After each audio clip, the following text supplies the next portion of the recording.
નમસ્કાર વિદ્યાર્થી મિત્રો, ધોરણ 11 વિષય મનોવિજ્ઞાન, પ્રકરણ 5 બોધાત્મક પ્રક્રિયાઓ. બોધાત્મક પ્રક્રિયાઓનો આજે જે મુદ્દો ભણવાનો છે તેનું નામ છે વિચારણા, એટલે કે ચિંતન. આપણે સૌપ્રથમ વિચારણાની સમજૂતી મેળવીએ. 2-4 મિનિટ માટે વિચારો કે તમારી રોજબરોજની વાતચીતમાં તમે કેટલી વખત અને કયા સ્વરૂપમાં વિચારણા કે ચિંતન શબ્દનો ઉપયોગ કરો છો. ઘણી વખત તમે કંઈક યાદ કરવા માટે મને તેનું નામ યાદ આવતું નથી, ઘણી વખત ધ્યાન આપવા માટે આ બાબત ઉપર વિચારો કે ચિંતન કરો. અનિશ્ચિતતા દર્શાવવા માટે, જેમ કે મને લાગે છે કે મારા મિત્ર આજે મારા ઘરે આવશે, વગેરે વગેરે. ઘણી વખત આપણે આ વિચારણા શબ્દનો ઉપયોગ અલગ અલગ રીતે કરતા હોઈએ છીએ. આમ રોજબરોજના જીવનમાં આપણે સમસ્યા ઉકેલવા, નિષ્કર્ષ તારવવા, અનુમાન કરવા, બાબત કે ઘટના સમજવા વિચારણા જરૂરી છે અને એ વિચારણાનો આપણે ઉપયોગ કરતા હોઈએ છીએ. તમામ બોધાત્મક પ્રક્રિયાઓનો આધાર વિચારણા એટલે કે ચિંતન ઉપર રહેલો છે. વાતાવરણમાંથી પ્રાપ્ત માહિતીનું હસ્તપ્રયોજન અને વિશ્લેષણ એ વિચારણા કે ચિંતન જ છે. જેમ કે આજુબાજુના વાતાવરણમાંથી પ્રાપ્ત માહિતી છે એનું હસ્તપ્રયોજન અને વિશ્લેષણ આપણે કરીએ છીએ. જુદા જુદા મનોવૈજ્ઞાનિકોએ વિચારણાને જુદી જુદી રીતે વ્યાખ્યાયિત કરી છે. અમુક મનોવૈજ્ઞાનિકો તેને વાતાવરણમાંથી પ્રાપ્ત થતી માહિતીઓનું માનસિક વ્યવસ્થાપન કે હસ્તપ્રયોજન ગણે છે, તો અમુક એને વિચારણાને મધ્યસ્થ પ્રક્રિયા શું કહે છે? એક મધ્યસ્થ પ્રક્રિયા કહે છે, જે કોઈ સમસ્યા એટલે કે ઉદ્દીપક તથા તેના ઉકેલ, સમસ્યા અને ઉકેલની વચ્ચે ઉદ્ભવે તે વિચારણા છે એવું કહે છે. શું કહે છે? અમુક તેને મધ્યસ્થ પ્રક્રિયા કહે છે. તો કોઈ શું કહે છે કે કોઈ સમસ્યા અને તેના ઉકેલની વચ્ચે ઉદ્ભવે તે એટલે વિચારણા અથવા તો ચિંતન. વિચારણાની વ્યાખ્યા અને એ વ્યાખ્યાની સમજૂતી આપણે મેળવીશું. તો પહેલી વ્યાખ્યા જે વોરેને 1934માં આપેલી છે તે આ પ્રમાણે છે: વિચારણા એક પ્રતીકાત્મક સ્વરૂપની વિચારાત્મક પ્રક્રિયા છે. શું કહે છે? પ્રતીકાત્મક સ્વરૂપની વિચારાત્મક પ્રક્રિયા છે, જેનો આરંભ એટલે કે પ્રારંભ વ્યક્તિની સામે ઉપસ્થિત કોઈ સમસ્યાથી થાય છે. એટલે કે આપણી સામે જ્યારે કોઈ સમસ્યા આવે ત્યારે જ આપણે વિચારવા લાગીએ છીએ. એટલે સમસ્યા વિચારણાનો પ્રારંભ જ ક્યાંથી થાય છે? તો કે ઉપસ્થિત કોઈ સમસ્યાથી થાય છે, જેમાં પ્રયત્ન અને ભૂલની ક્રિયા પણ જોવા મળે છે અને છેલ્લે સમસ્યાનો ઉકેલ કે નિષ્કર્ષ પ્રાપ્ત થાય છે. ત્યાર પછી આપણે બીજી વ્યાખ્યા જોઈએ તો તે વ્યાખ્યા આપણને સિલ્વરમેને 1978માં આપેલી છે. વિચારણા એક એવી માનસિક પ્રક્રિયા છે જે ઉદ્દીપક તથા ઘટનાઓના પ્રતીકાત્મક નિરૂપણ દ્વારા કોઈ સમસ્યાનો ઉકેલ શોધવામાં આપણને મદદ કરે છે. શું કહે છે? કે એક એવી માનસિક પ્રક્રિયા છે જે ઉદ્દીપક અથવા તો કોઈ ઘટના છે એ ઘટનાના પ્રતીકાત્મક નિરૂપણ દ્વારા કોઈ સમસ્યાનો ઉકેલ શોધવામાં મદદ કરે છે. એટલે કોઈ સમસ્યાનો જો આપણે ઉકેલ શોધવો હોય તો શું કરવું પડે? વિચાર ક્રિયા કરવી પડે અથવા વિચારણા કરવી પડે. એટલે એમની વ્યાખ્યા પણ સરસ છે.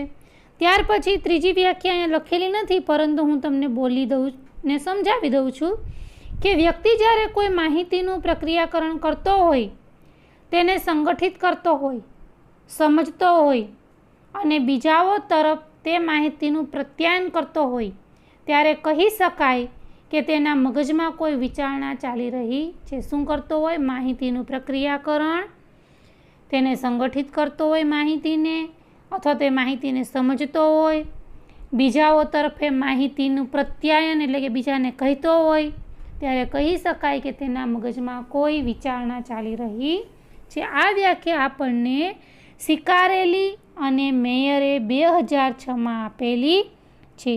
તો ગૃહ કાર્યની અંદર તમારે આ વિચારણાની ત્રણેય વ્યાખ્યા 3 વાર લખી અને પાકી કરવી. મનોવિજ્ઞાનના પાન નંબર 52 ઉપર આ વ્યાખ્યા આપેલી છે. વ્યાખ્યાઓને આધારે સ્પષ્ટ થાય છે કે વિચારણા એટલે કે ચિંતન છે તે સંગઠિત અને લક્ષ્ય નિર્દેશિત હોય છે. જેમ કે ભોજન બનાવવાથી લઈને ગણિતના દાખલાઓના જવાબ શોધવાની દિન પ્રતિદિન બધી જ ગતિવિધિઓનું એક લક્ષ્ય હોય છે. વળી આ વ્યાખ્યાઓએ બાબતનો પણ નિર્દેશ કરે છે કે વિચારણા એટલે કે ચિંતન આંતરિક માનસિક પ્રક્રિયા છે, જેનું અનુમાન બાહ્ય કે પ્રગટ વર્તન દ્વારા જ કરી શકાય છે.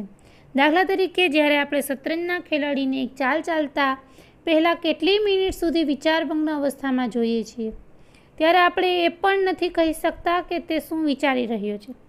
પરંતુ જ્યારે તે આગળની ચાલ ચાલશે ત્યારે આપણે માત્ર અનુમાન કરી શકીએ છીએ કે તે શું વિચારી રહ્યો હતો અથવા કઈ યુક્તિ પ્રયુક્તિઓનું મનમાં મૂલ્યાંકન કરી રહ્યો હતો. હવે આ વ્યાખ્યાઓનું વિશ્લેષણ કરીએ તો આપણને વિચારણાના અમુક લક્ષણો છે તે મેળવી શકીએ છીએ.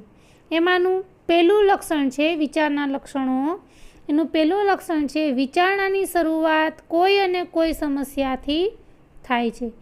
એટલે કે સમસ્યા અને તેના ઉકેલ માટેની વિચારણા. જ્યારે આપણી સમક્ષ કોઈ સમસ્યા આવે છે ત્યારે આપણે તે સમસ્યાના ઉકેલ માટે વિચારવાનું ચાલુ કરી દઈએ છીએ. દાખલા તરીકે આજે સાંજે મિત્ર મારા ઘરે આવી રહ્યો છે અને મમ્મી ઘરે નથી. સમસ્યા. તો નાસ્તામાં શું કરીશું એ પણ સમસ્યા. અહીં તમે વિવિધ વિકલ્પો વિચારશો. આ અગાઉ આવી સમસ્યા આવી હતી ત્યારે શું કરેલું, શું તે ઉપાય હાલ કામમાં આવી શકશે કે કોઈ નવો ઉપાય વિચારવો પડશે, વગેરે વગેરે વિચારો આપણે કરીએ છીએ. એટલે કોઈ સમસ્યા ઉદ્ભવે એટલે વિચારણા આપોઆપ આવે છે. બીજો મુદ્દો છે વિચારણા એ પ્રતિકાત્મક સ્વરૂપની વિચારાત્મક પ્રક્રિયા છે. વિચારણામાં અનેક વિચારો ઉદ્ભવે છે. વિચારો પ્રતીકના રૂપમાં હોય છે. ખરેખર તો વિચારણામાં કેટલાય પ્રકારના વિચારો ઉત્પન્ન થાય છે અને આવા વિચારોની હારમાળા દ્વારા વિચારણાની પ્રક્રિયા આગળ વધતી રહે છે. મોટાભાગે આ વિચારો છે તે પ્રતીક એટલે કે સિમ્બોલના રૂપમાં હોય છે. એટલે વિચારો છે ને આપણે કોઈ વસ્તુ વિશે વિચારતા હોય ને તો એનું ચિત્ર છે ને આપણી નજર સમક્ષ પ્રતીક સ્વરૂપે આપણને દેખાતું હોય. ધારો કે આપણે લાડુ વિશે વિચારતા હોય ને તો લાડુ છે ને એ પ્રતીક સ્વરૂપે આપણા મગજની અંદર આખો લાડુ આપણને દેખાતો હોય. એટલે એનું પ્રતીક આપણને દેખાતું હોય છે. એટલે કે વસ્તુઓ આપણી સમક્ષ હાજર ન હોય ત્યારે ઘણીવાર તેની સંકલ્પના કે પ્રતીકો દ્વારા તેની વિચારણા કરીએ છીએ. દાખલા તરીકે મમ્મીની ગેરહાજરીમાં મિત્ર આવશે ત્યારે બહાર જઈને વડાપાઉં કે પિઝા ખાઈશું એવું તમે વિચારો છો ત્યારે વડાપાઉંની માનસિક પ્રતિમા એટલે કે ઇમેજ તમારા મનમાં આવે છે. વળી વડાપાઉં વિશેનો તમારો ખ્યાલ કે સંકલ્પના પણ તમને વિચારવામાં મદદ કરે છે. પછીનો ત્રીજો મુદ્દો એટલે કે ત્રીજું લક્ષણ છે વિચારણામાં પ્રયત્ન અને ભૂલની પ્રક્રિયા જોવા મળે છે. આપણે વ્યાખ્યામાં પણ વાત કરી ગયા. આપણે આગળ જોયું કે કોઈ સમસ્યાના ઉકેલ માટે વ્યક્તિ વિચાર કરે છે, માત્ર થોડુંક જ વિચારી લેવાથી સમસ્યાનો ઉકેલ મળતો નથી. તેના માટે વ્યક્તિ માનસિક કસરત કરે છે. કેટલાય વિકલ્પો એટલે કે સમસ્યા ઉકેલ માટે અનેક વિચારો કરે છે, અનેક પ્રયત્નો કરે છે. પ્રયત્નો કરવાથી તેમાં ભૂલો પણ થાય છે અને આ ભૂલો પણ 2 પ્રકારની હોય છે, શારીરિક ભૂલ અને માનસિક ભૂલ. સ્નાયુવિક ક્રિયાઓ જેવી કે હાથ પગની આંગળી હલાવવી, પગ હલાવવા, માથું ખંજવાળવું, નાકના ટેરવા ઉપર આંગળી મૂકવી વગેરે પ્રગટ એટલે કે પ્રયત્ન અને ભૂલની પ્રક્રિયા છે. જ્યારે કોઈ વ્યક્તિ સમસ્યા ઉકેલ વિશે વિચારે છે ત્યારે તેના મનમાં કેટલાય પ્રકારની બાબતો પ્રતીકના રૂપમાં દેખાતી હોય છે અથવા પ્રતીકના રૂપમાં આવતી રહે છે અને તેમાંથી જેને વ્યક્તિ અયોગ્ય સમજે છે તેવી બાબતો કે વિકલ્પોને તે પડતી મૂકે છે. અયોગ્ય સમજે છે એ બાબતોને પડતી મૂકે તે માનસિક પ્રયત્ન અને ભૂલની પ્રક્રિયા કહેવાય. એટલે સ્નાયુવિક ક્રિયાઓ છે એ શારીરિક ભૂલ છે અને અયોગ્ય બાબતોને પડતી મૂકવી એ માનસિક પ્રયત્ન અને ભૂલની પ્રક્રિયા કહેવાય છે. મુદ્દો છે વિચારણા મોટાભાગે સંગઠિત અને લક્ષ્ય નિર્દેશિત હોય છે. આપણી વિચારણા ધ્યેય કેન્દ્રીય અને ધ્યેયહીન બંને હોઈ શકે, પરંતુ મોટાભાગે એક સ્વસ્થ વ્યક્તિની વિચારણા લક્ષ્ય કે ધ્યેય કેન્દ્રિત જ હોય છે. જો વ્યક્તિ કોઈ કાર્યથી પહેલેથી જ પરિચિત હોય તો અગાઉ આ કાર્ય કઈ રીતે પાર પાડ્યું હતું તેને યાદ કરીને પરિચિત કાર્ય માટે યોજના બનાવે છે. અને જો કાર્ય નવું હશે એટલે કે નવા કાર્ય માટે તે અનુમાન કરીને પછી યોજના બનાવે છે અને સમસ્યા ઉકેલવાનો પ્રયત્ન કરે છે. ત્યાર પછીનો 5મો મુદ્દો છે વિચારણા એ શોધખોળની માનસિક પ્રક્રિયા છે. વિચારણામાં કાર્ય કરવાને બદલે શબ્દો, પ્રતિમાનો, પ્રતીકો વગેરે દ્વારા સમસ્યાને ઉકેલવાના પ્રયત્નો થતા હોય છે. દાખલા તરીકે બર્થડે પાર્ટી પ્રસંગે ડ્રોઈંગ રૂમની સજાવટ કઈ રીતે કરવી તે અંગે વિચારતી વખતે આપણે વાસ્તવિક રીતે રૂમના ફર્નિચરને આઘું પાછું કરી વિવિધ જાતની ગોઠવણી કરી ચકાસતા નથી, પરંતુ તે દિવસે આ ડ્રોઈંગ રૂમનું ફર્નિચર આ જગ્યાએ શિફ્ટ કરીશું અને આ રીતે સજાવટ કરીશું એવું મનમાં વિચારી રાખીએ છીએ. પ્રતિમાઓ ઘડી રાખીએ છીએ. વાસ્તવમાં આપણે કોઈ જ આઘું પાછું કરતા નથી. આ માનસિક પ્રતિમાઓ સર્જીને ઉત્તમ સજાવટ કઈ રીતે થઈ શકે તે અંગે આપણે વિચારીએ છીએ અને જે દિવસે બર્થડે પાર્ટી હશે તે વિચારેલું હશે એ પ્રમાણે આપણે કરીશું. તો વિદ્યાર્થી મિત્રો, અહીંયા આપણે વિચારણાના લક્ષણો એટલે કે વિચારણાનો જે મુદ્દો છે તે પૂર્ણ કરીએ છીએ. ગૃહ કાર્યની અંદર વિચારણાની વ્યાખ્યા આપી વિચારણાના લક્ષણો સવિસ્તાર ચર્ચો એ પ્રશ્ન તમારે તમારી મનોવિજ્ઞાનની નોટબુકમાં લખી લેવાનો છે. અને હવે ત્યાર પછીના આ કોવિડ-19ની મહામારીને કારણે અમુક મુદ્દાઓ છે તે રદ કરવામાં આવ્યા છે. એમાંથી આ પાઠની અંદર પાના નંબર 53 ઉપરનો પ્રત્યયો એટલે કે સંકલ્પના અને સંકલ્પનાના બધા જ પેટા મુદ્દા છે તે રદ કરેલા છે. તેથી હવે એના પછીનો જે મુદ્દો છે તે આપણે જોઈએ. તો આપણે વિચારણા પૂરી કર્યા પછીનો ત્રીજો મુદ્દો છે તર્કક્રિયા. તો તર્કક્રિયાની સમજૂતી મેળવીએ. તર્કક્રિયા એ એક પ્રકારની વાસ્તવિક વિચારણા કે ચિંતન એ તર્કક્રિયા છે. તર્કક્રિયાના માધ્યમથી વ્યક્તિ પોતાની વિચારણાને ક્રમબદ્ધ એટલે કે સિસ્ટમેટિક કરે છે તથા તર્ક વિતર્કના આધારે કોઈ નિષ્કર્ષ પર પહોંચે છે અથવા નિષ્કર્ષ મેળવે છે. રેબરના મત મુજબ સામાન્ય અર્થમાં તર્કક્રિયા એ એક પ્રકારની તાર્કિક એટલે કે લોજિકલ અને સુસંગત વિચારણા છે. વિશિષ્ટ અર્થમાં તર્કક્રિયા એક પ્રકારનું સમસ્યા ઉકેલ વર્તન છે જ્યાં યોગ્ય રીતે રચાયેલ ઉત્કલ્પનાઓની ક્રમબદ્ધ રીતે ચકાસણી કરવામાં આવે છે અને ઉકેલ તાર્કિક રીતે તારવવામાં આવે છે. તો આ તર્કક્રિયાની વ્યાખ્યા છે તે આપણને રેબરે આપેલી છે કે એક પ્રકારનું સમસ્યા ઉકેલ વર્તન છે જ્યાં યોગ્ય રીતે રચાયેલ ઉત્કલ્પનાઓની ક્રમબદ્ધ રીતે ચકાસણી કરવામાં આવે છે અને પછી ઉકેલ તાર્કિક રીતે તારવવામાં આવે છે. હવે આપણે એને ઉદાહરણ દ્વારા સમજીએ. તો દાખલા તરીકે પરીક્ષાના દિવસોમાં તમે રાત્રે વાંચી રહ્યા છો, અચાનક તમારા રૂમનો લેમ્પ કે ટ્યુબલાઇટ બંધ થઈ જાય તો હવે તમારી સમક્ષ બે સમસ્યાઓ ઊભી થાય છે. પ્રથમ તો એ કે લેમ્પ કે ટ્યુબલાઇટ બંધ કેમ થઈ ગઈ અને બીજી એ કે કઈ રીતે તેને ફરી ચાલુ કરી શકાય જેથી વાંચવાનું આગળ વધે. તમે તમારા મનમાં કેટલાય તર્ક કરશો અને વિચારશો કે લાઇટ ચાલી ગઈ છે પરંતુ પડોશીને ત્યાં લાઇટ ચાલુ છે, આથી તમે મેઇન સ્વિચની પાસે ફ્યુઝ ઉડી ગયો હશે તેવું અનુમાન કરો છો, પરંતુ તમારા ઘરમાં અન્ય રૂમમાં લાઇટ છે તેવું તમને લાગે છે. ત્યારે તમે તમારા લેમ્પનું હોલ્ડર કે સ્વિચ બગડી હશે કે ટ્યુબલાઇટના સ્ટાર્ટરમાં કંઈક ખરાબી ઊભી થઈ હશે એવા નિષ્કર્ષ પર પહોંચો છો. આમ તમે ક્રમબદ્ધ રીતે તર્ક કરીને ખાસ નિષ્કર્ષ પર પહોંચો છો. તો આ રીતે આપણે એક ક્રમબદ્ધ રીતે ચાલતી પ્રક્રિયા કહી શકીએ તર્ક ક્રિયાને. તર્ક ક્રિયાના મુખ્ય 2 પ્રકારો છે, નિગમનલક્ષી તર્ક ક્રિયા અને બીજી છે વ્યાપ્તિલક્ષી તર્ક ક્રિયા. અત્યારે આપણે નિગમનલક્ષી તર્ક ક્રિયાને સમજવાનો પ્રયત્ન કરીએ. નિગમન એટલે નિષ્કર્ષ, સાર, પરિણામ અથવા તો ફલશ્રુતિ. પૂર્વ ધારણા કે માન્યતાને આધારે નિગમનલક્ષી તર્ક કરવામાં આવે છે. આ પ્રકારના તર્કમાં તમે જાણો છો અથવા જેમાં તમને વિશ્વાસ ધરાવો છો કે આ સાચું છે તેના આધારે વિશિષ્ટ નિષ્કર્ષ તારવો છો. એટલે કે નિગમનલક્ષી તર્ક એ સામાન્ય નિયમ ઉપરથી વિશિષ્ટ નિષ્કર્ષ તારવવાની ક્રિયા છે.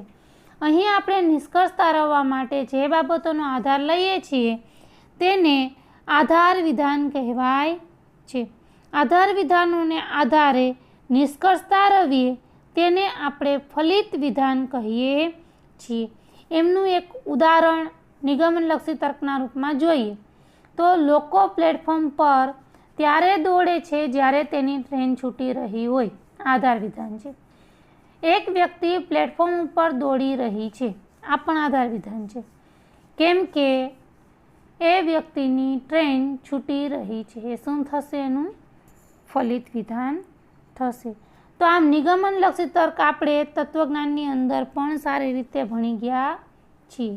તો આધાર વિધાનો ઉપરથી જે ફલિત વિધાન તારવવામાં આવે તેને આપણે નિગમનલક્ષી તર્ક કહીએ છીએ. પછીનો બીજો પ્રકાર છે વ્યાપ્તિલક્ષી તર્ક ક્રિયા. જે તર્ક ક્રિયા વિશિષ્ટ તથ્યો કે હકીકતો અને નિરીક્ષણ પર આધારિત હોય છે તેને વ્યાપ્તિલક્ષી તર્ક ક્રિયા કહે છે. એટલે કે વિશિષ્ટ હકીકતો અને આધાર વિધાનોને આધારે સામાન્ય નિષ્કર્ષ તારવવો એટલે વ્યાપ્તિલક્ષી તર્ક ક્રિયા. વૈજ્ઞાનિકો તર્ક વ્યાપ્તિ પ્રકારના હોય છે. વૈજ્ઞાનિકો ક્રમશઃ જુદા જુદા સ્થળે અને સમયે સંખ્યાબદ્ધ દાખલાઓ નોંધે છે. તેમને દરેક દાખલાઓમાં અમુક લક્ષણો કાયમ હાજર રહેલા દેખાય છે. એક પણ અપવાદ તેને મળતો નથી. તેને આધારે તેઓ શોધી કાઢે છે કે એ વર્ગની બધી જ વ્યક્તિઓમાં એ લક્ષણ હોય છે. દાખલા તરીકે હું તમને એક ઉદાહરણ આપું તો સુંગફોંગભાઈ ચીના છે અને ચીબા છે. ત્યાર પછી બીજું ઉદાહરણ લઈએ, ડેંગલુંગ બહેન ચીના છે અને ચીબા છે.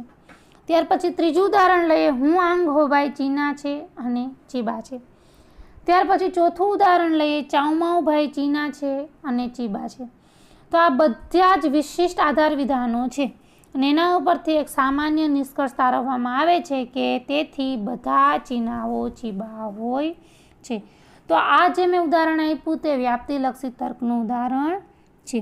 તર્ક ક્રિયા એ કોઈ નિષ્કર્ષ સુધી પહોંચવા માટે માહિતીઓને એકત્રિત અને વિશ્લેષિત કરવાની એક પ્રક્રિયા છે.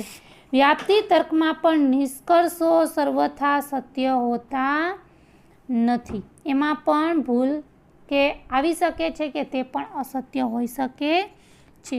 જેનું ઉદાહરણ તમારી બુકની અંદર પાના નંબર 56માં આપેલું છે કે ઈંટને ઉપરથી છોડીએ તો તે નીચે આવે છે, પથ્થરને ઉપરથી છોડીએ તો નીચે આવે છે, લખોટીને પણ ઉપરથી છોડીએ તો નીચે આવે છે, મોબાઈલને ઉપરથી છોડીએ તો નીચે આવે છે. તેથી દરેક પદાર્થને ઉપરથી છોડવામાં આવે ત્યારે તે નીચે આવે છે. આ ઉદાહરણમાં આપણે નિષ્કર્ષ જે ફલિત વિધાન છે તે અસત્ય છે. ઘણી વખત આપણે આ દરેક વસ્તુ તો ઉપરથી છોડીએ તો નીચે આવે છે, પરંતુ હવા ભરેલો ગેસવાળો જો ફૂગો છે તેને તમે ઉપરથી છોડવામાં આવે તો તે નીચે આવતો નથી, પરંતુ તે આકાશમાં ઉપર તરફ જ જાય છે. તો અહીંયા ફલિત વિધાન અસત્ય પણ સાબિત થઈ શકે છે. તો અહીંયા આપણી જે તર્ક ક્રિયા છે તર્ક ક્રિયાની અંદર આપણે એની વ્યાખ્યા જોઈ અને એમના બંને પ્રકારો અને ઉદાહરણોની માહિતી મેળવી. હવે ત્યાર પછીનો આગળનો જે મુદ્દો છે તે આપણે જોઈએ. તો ચોથો મુદ્દો છે સમસ્યા ઉકેલ. તો આપણે સમસ્યા ઉકેલની સમજૂતી મેળવીએ. જ્યારે તમે તમારી ખોટકાઈ ગયેલી સાયકલને રિપેર કરો છો કે ઉનાળાના વેકેશનમાં ફરવા જવાનું આયોજન કરો છો કે મિત્રમાં આવેલ મનદુખને દૂર કરવાનો પ્રયાસ કરો છો, ત્યારે તમે કઈ રીતે આગળ વધો છો? અમુક પરિસ્થિતિ એવી હોય છે કે જેનો ઉકેલ સરળતાથી મળી જાય છે. દાખલા તરીકે સાયકલ રિપેર કરવી. પરંતુ અમુક પરિસ્થિતિઓ જટિલ હોય છે અને તેના ઉકેલ માટે વધુ પ્રયત્નો અને સમયની જરૂર પડે છે. તો સમસ્યા ઉકેલ એક એવી વિચારણા છે કે જેમાં જટિલ ઉકેલો માટે વધુ પ્રયત્નો કરવા પડે છે અને જે તમને એક લક્ષ્ય તરફ દોરી જાય છે. આપણા રોજબરોજની લગભગ દરેક ગતિવિધિઓ એક લક્ષ્ય પ્રાપ્ત કરવા તરફની હોય છે અને લક્ષ્ય સિદ્ધિ એ સમસ્યા ઉકેલની અંતિમ અવસ્થા કહેવાય છે. દાખલા તરીકે ભૂખ લાગી છે, શું કરીશું? તો અહીં ભૂખ લાગવી એ પ્રારંભિક અવસ્થા છે જેને સમસ્યા કહી શકાય અને ભોજન એ લક્ષ્ય છે જેને સમસ્યા ઉકેલની અંતિમ અવસ્થા કહી શકાય. આમ બંને અવસ્થાઓ વચ્ચે અનેક સોપાનો કે માનસિક અવસ્થાઓ જોવા મળે છે જે આ બંને અવસ્થાઓને જોડે છે, પ્રારંભ અને અંતને. તો સમસ્યાનો અર્થ અને સમસ્યા ઉકેલની વ્યાખ્યા આપણે જોઈએ. સૌપ્રથમ અર્થ સમજવા પ્રયત્ન કરીએ તો સમસ્યા એક એવી પરિસ્થિતિ છે જેમાં અમુક લક્ષ્ય સુધી પહોંચવા માટે અમુક બાબતો અવરોધ પેદા કરે છે. જોન્સનના મત મુજબ જ્યારે પ્રાણી લક્ષ્ય સુધી પહોંચવા માટે પ્રેરિત હોય છે પરંતુ લક્ષ્ય પ્રાપ્તિના પ્રથમ પ્રયત્નમાં તે નિષ્ફળ જાય છે તો આ સ્થિતિ પ્રાણી માટે સમસ્યારૂપ ગણાય. શું કે છે? લક્ષ્ય સુધી પહોંચવા માટે પ્રેરિત હોય છે પણ લક્ષ્ય પ્રાપ્ત થવામાં પ્રથમ પ્રયત્નમાં જ નિષ્ફળ જાય છે તો હવે એ પ્રાણી માટે સમસ્યારૂપ ગણાય. ટૂંકમાં સમસ્યા એટલે એવી ઉદ્દીપક પરિસ્થિતિ કે જેનો તાત્કાલિક ઉકેલ પ્રાપ્ત ન હોય. બરાબર, તાત્કાલિક ઉકેલ પ્રાપ્ત ન હોય તે એટલે સમસ્યા. લક્ષ્ય પ્રાપ્તિ સુધી પહોંચવું હોય તો લક્ષ્ય પ્રાપ્તિ માટે તત્કાલીન શું કરવું કોઈ જ્ઞાન ન હોય ત્યારે સમસ્યા અસ્તિત્વ ધરાવે છે. આ જ્ઞાનનો અભાવ એ જ સમસ્યા છે. હવે વિટિંગ અને વિલિયમ્સે જે વ્યાખ્યા આપેલી છે તે આ પ્રમાણે છે. સમસ્યા ઉકેલનો અર્થ એ છે કે અવરોધોને દૂર કરવા તથા લક્ષ્ય પ્રાપ્તિ માટે વિચારણાની પ્રક્રિયાઓનો ઉપયોગ કરવો. શું કહે છે? કે અવરોધોને દૂર કરવા અથવા લક્ષ્ય પ્રાપ્તિ માટે વિચારણાની પ્રક્રિયાઓનો ઉપયોગ કરવો. આ વ્યાખ્યા કોણે આપી છે? વિટિંગ અને વિલિયમ્સે. ત્યાર પછીની બીજી વ્યાખ્યા છે બેરોનની. એ વ્યાખ્યા અહીંયા તમારી સમક્ષ લખેલી નથી પરંતુ હું તમને બોલીને સમજાવી દઉં છું કે સમસ્યા ઉકેલમાં વિભિન્ન પ્રતિક્રિયાઓ કરવી કે તેમાંથી સાચી પ્રતિક્રિયાને પસંદ કરવી તે માટેના પ્રયત્નો કરવામાં આવે છે જેથી ઈચ્છિત લક્ષ્ય પ્રાપ્ત થઈ શકે છે. આ વ્યાખ્યા આપણને બેરોને આપેલી છે. બરાબર. શું કહે છે કે વિભિન્ન પ્રતિક્રિયાઓ કરવી પડે છે, એમાંથી સાચી પ્રતિક્રિયાને પસંદ કરવાની અને એ માટે પ્રયત્નો કરવામાં આવે છે જેથી આપણે ઈચ્છિત લક્ષ્યને પ્રાપ્ત કરી શકીએ છીએ. તો અહીં ગૃહ કાર્યની અંદર તમારે આ બેરોનની જે વ્યાખ્યા છે તે 3 વખત લખીને પાકી કરવી. આપણે આગળ પણ વાત કરી છે કે વ્યાખ્યાઓ બધી જ તૈયાર કરવાની છે કારણ કે કઈ વ્યાખ્યા પરીક્ષામાં પૂછાય આપણને ખબર હોતી નથી અને જે વ્યાખ્યા પૂછાય છે તે મનોવૈજ્ઞાનિકના નામ સહિત હોય તો આપણે એ જ વ્યાખ્યા લખવી પડે છે. એટલે મનોવૈજ્ઞાનિકોના નામ સહિત જ વ્યાખ્યા પાકી કરવી. આ વ્યાખ્યાઓનું વિશ્લેષણ કરતાં કહી શકાય કે સમસ્યાની વર્તમાન અવસ્થાથી લક્ષ્ય અવસ્થા તરફ જવા માટે તે અમુક પ્રયત્નો કરે છે. ત્યાર પછીનો મુદ્દો જોઈએ તો તે છે સમસ્યા ઉકેલના સોપાનો. સમસ્યા ઉદ્ભવે એટલે માનસિક પ્રક્રિયાઓમાંથી પસાર થવાની ક્રિયા થાય. આ 7 પ્રકારની માનસિક પ્રક્રિયાઓ સમસ્યા ઉકેલના સોપાનો છે જે સાતે સાતને તમારે એ જ ક્રમમાં યાદ રાખવાના છે. પહેલું છે સમસ્યાને ઓળખવી, બીજું સમસ્યાનું નિરૂપણ કે વર્ણન કરવું, ત્યાર પછી ઉકેલની યોજના બનાવવી એટલે કે પેટા લક્ષ્ય નક્કી કરવા, ત્યાર પછી ચોથો મુદ્દો છે ઉકેલનું મૂલ્યાંકન. પાંચમો મુદ્દો છે યોગ્ય ઉકેલને પસંદ કરી તે દિશામાં તેનું અમલીકરણ. છઠ્ઠો મુદ્દો છે પરિણામનું મૂલ્યાંકન. અને સાતમો મુદ્દો છે સમસ્યા અને ઉકેલ વિશે પુનઃ વિચાર કરી તેનું પુનઃ અર્થઘટન કે સમજૂતી. આ સમસ્યા ઉકેલના સોપાનો છે. બરાબર, તો આ સોપાનોને આપણે એક ક્રમમાં યાદ રાખીશું અને એની સામેની જે સમજૂતી છે તે તમે મનોવિજ્ઞાનના પાના નંબર 57 ઉપર વાંચી લેજો. ત્યારબાદ આપણે સમસ્યા ઉકેલની જે અલગ અલગ રીતો એટલે કે વ્યૂહરચનાઓ છે તેમના વિશે માહિતી મેળવીએ. તો એમાંની પહેલી રીત છે અલ્ગોરિધમ. આ એક એવી વ્યૂહરચના છે જે તરત કે થોડા સમય બાદ કોઈ સમસ્યાના ઉકેલની ખાતરી આપે છે. અલ્ગોરિધમમાં સમય તો થોડો અવશ્ય લાગે છે, પરંતુ સમસ્યા ઉકેલ જરૂર મળે છે. એટલે કે થોડા સમયમાં સમસ્યા ઉકેલની ખાતરી તો પૂરેપૂરી હોય જ છે.